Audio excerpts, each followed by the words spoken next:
Hello အားလုံးပဲမင်္ဂလာပါဒီနေ့ဗီဒီယိုလေးမှာတော့ဒီဆိုလာကိုအသုံးပြုပြီးတော့အသွင်းစရာမလိုတဲ့ auto night light circuit ပြုလုပ်နည်းလေးကိုဒီနေ့ဗီဒီယိုလေးမှာတင်ဆက်ပေးသွားမှာပဲဖြစ်ပါတယ်အဲ့တော့ကျွန်တော်ဗီဒီယိုလေးကိုစိတ်ဝင်စားတဲ့ဆိုတော့နောက်ဆုံးထိလိုက်ပါကြည့်ရှုပေးကြပါဗီဒီယိုတစ်တစ်တိုင်းတည်းရအောင်ကျွန်တော်ဗီဒီယိုကျွန်တော် channel လေးကိုလည်း subscribe လုပ်ထားပေးဖို့လည်းမြတ်တရက်ခံပါနော်ဒါဆိုလို့ရှိရင်စီစဉ်လေးဆက်လိုက်အောင်နော်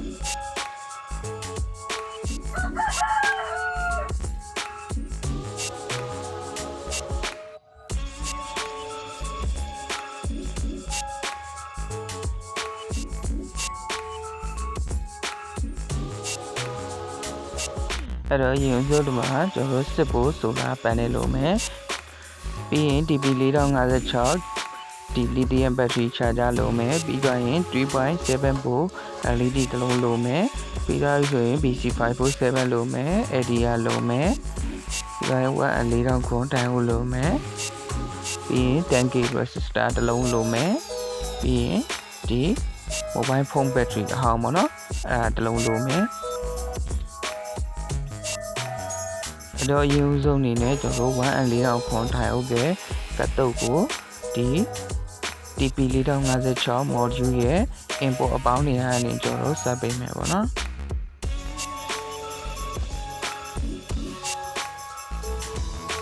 ပြီးတော့ဆိုရင်တော့ဒီ Support Solar Panel အသေးနဲ့ကျွန်တော် Support Solar Panel ရဲ့အပေါင်းချမ်းက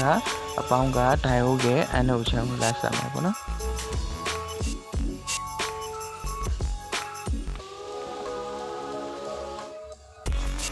ကြပြီဆိုရင်တော့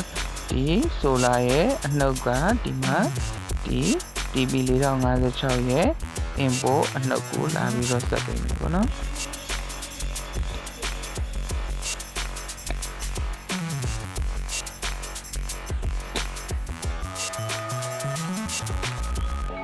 ပြီးတော့ပြီဆိုရင်တော့ဒီမှာကျွန်တော် 3.7 volt ပေါ့နော်ဒီ mobile phone battery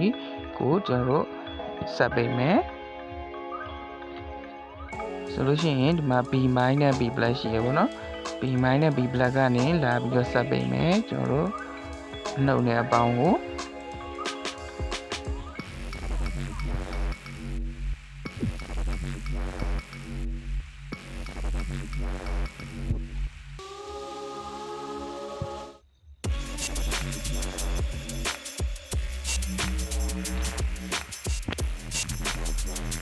ပြီးတော့ရင်တော့ကျွန်တော် BC547 transistor ရဲ့ emitter pin ပေါ့နော် emitter pin ကဒီ output minus မှာလာဆက်မယ်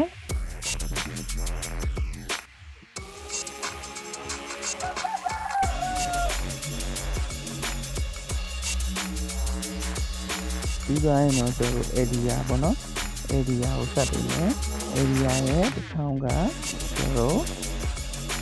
output minus မှာလာဆက်မယ်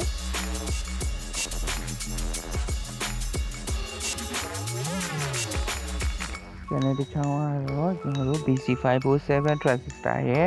base pin မှာဆက်ပေးမှာဖြစ်ပါတယ်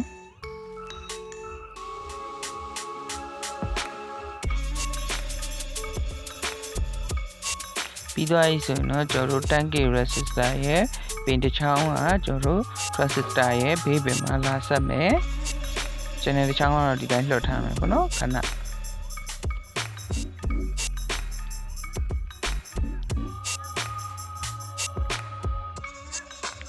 ပြီးတော့ရင်တော့ဒီမှာ 3.7 volt LED panel လေးပေါ့နော် LED panel လေးရဲ့အနှုတ်ချမ်းကကျွန်တော်တို့ transistor ရဲ့ collector မှာလာဆက်မယ်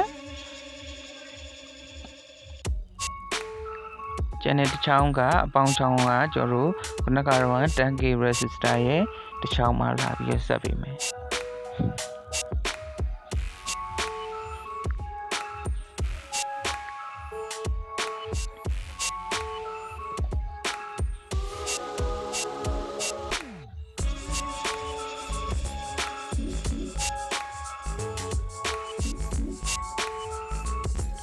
ပြီးတော့ရင်တော့ wire design ယူမယ်ပေါ့နော် wire design ရဲ့အချောင်းကဒီ TP4056 ရဲ့အောက်ပို့အပေါင်းမှာလာဆက်မယ်ကျန်တဲ့တစ်ချောင်းကတော့ကျွန်တော်တို့ဒီ 10k resistor ရဲ့အပေါင်းမှာလာပြီးဆက်ပေးမယ်ပေါ့နော် ဒါဆိုလို့ရှိရင်တော့ဒီ circuit လေးကပြီးသွားပြီပေါ့နော်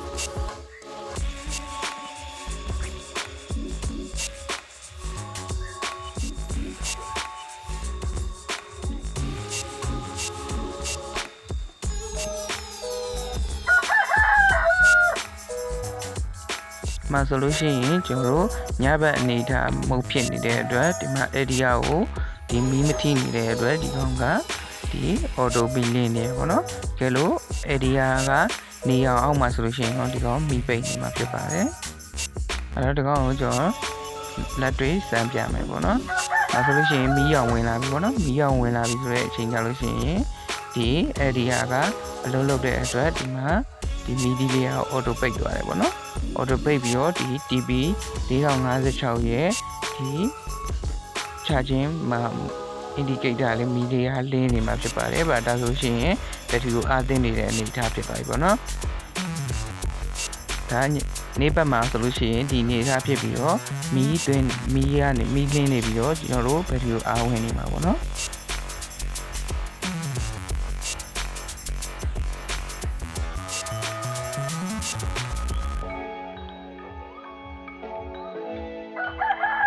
ကျွန်တော်ညဘက်ကိုရောက်သွားတဲ့အချိန်မှာဆိုတော့ဆိုလာနဲ့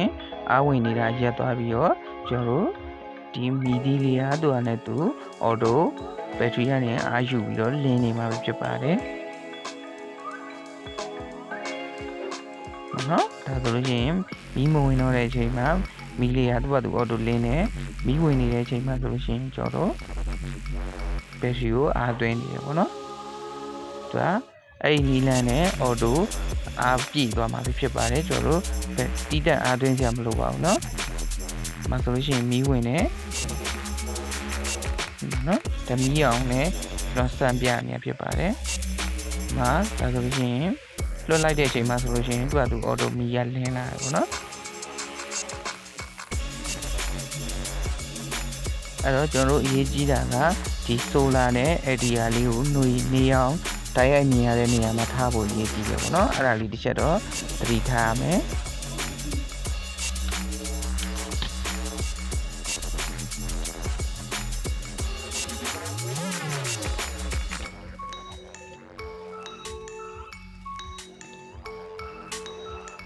အဲ့တော့ကျွန်တော်ဒီကောင်ကိုအားဝင်လားမဝင်လားကျွန်တော်တစ်ချက်စပြမယ်ပေါ့နော်။